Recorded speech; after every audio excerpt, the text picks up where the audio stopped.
Kira looked at Mr. Allen in confusion and gently shook her head. Is something wrong? He had just asked whether her mother's surname was South. It wasn't. Although Kira knew that Mrs. Olson's maiden surname was indeed South, Mr. Allen looked puzzled. No. Are you absolutely sure?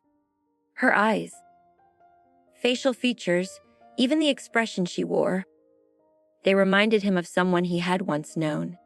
She looked exactly like that woman had in her younger days. Kira answered calmly, No, I'm certain. She had always believed she knew her own background. Mr. Allen frowned, disappointment flashing across his face. Perhaps I was mistaken. Kira didn't dwell on the matter. Mrs. Allen smiled teasingly. Who does Miss Olson remind you of? Judging by your expression, don't tell me she's an old sweetheart of yours. Mr. Allen immediately panicked. Please, don't joke like that. She's from an older generation. Her surname is South, and so is her daughter's. Heh.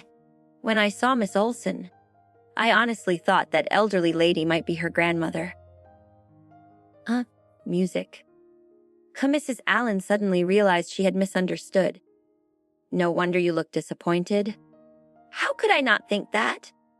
Mr. Allen smiled awkwardly. I met that elderly woman when I was young. Music. She left such a deep impression on me that I've never forgotten her. If you had met her yourself, you would have remembered her too. Curiosity filled Mrs. Allen's eyes. Who was she? Someone from Clans? Mr. Allen waved his hand. She used to live there. But who knows where she is now? I haven't heard any news about her in years. After Tom reported everything he had learned about the Olson family, Frankie walked over. I'm going to visit the Olsons. Their daughter deceived me and played me for a fool. I want an explanation. Collider. Alan couldn't resist teasing him.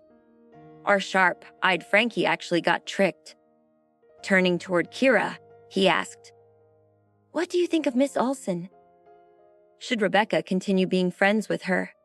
Frankie's face instantly turned red. He stayed silent. Mrs. Alan quietly glanced toward Louis, who stood not far away. She sighed softly but chose not to say anything. Soon, the banquet came to an end. The guests gradually began leaving.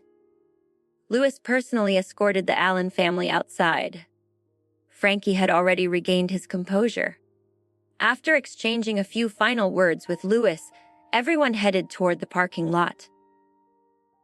Kira also walked over to say goodbye to Rebecca. Despite everything she had been through, Rebecca still clung tightly to Kira's hand like a child. When I get back to the hospital, you have to come visit me. I'm leaving tomorrow. Mrs. Allen smiled helplessly. After returning to Glent, your priority is your treatment. Once you've fully recovered, you can visit Miss Olson anytime. Travel is so convenient now. You make it sound as if you'll never see each other again. Rebecca blushed in embarrassment. Kira couldn't help smiling as well. Truthfully, she genuinely liked Rebecca, music, 'cause she had grown up surrounded by love and protection. She was kind, pure, and innocent.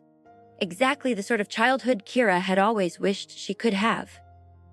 Lowering her eyes, Kira said softly, I'll come see you off tomorrow. Music. Only then did Rebecca finally smile with satisfaction. Frankie gently helped her into the car. Mr. Allen turned toward his wife. You take Rebecca home? I'm going to the Olson residence with Frankie.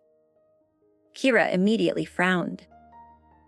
It was understandable that the Allen family wanted answers after Isla had deceived them. They certainly wouldn't let the matter go. After thinking quietly for a moment, she stepped forward. Uncle Allen, I'll come with you. It wasn't because she intended to protect Isla. After all, she herself had suffered because of Isla's lies. She's simply worried about Mrs. Olson's health. Mr. Allen nodded immediately. Of course. At that moment, Louis walked over. I'll take you there. Before he could finish speaking, Tom cautiously reminded him. Bus. You still have an international conference later. Louis pursed his lips, clearly unwilling to give up. Kara quickly smiled. I'll be fine. Frankie also added. You can ride with us.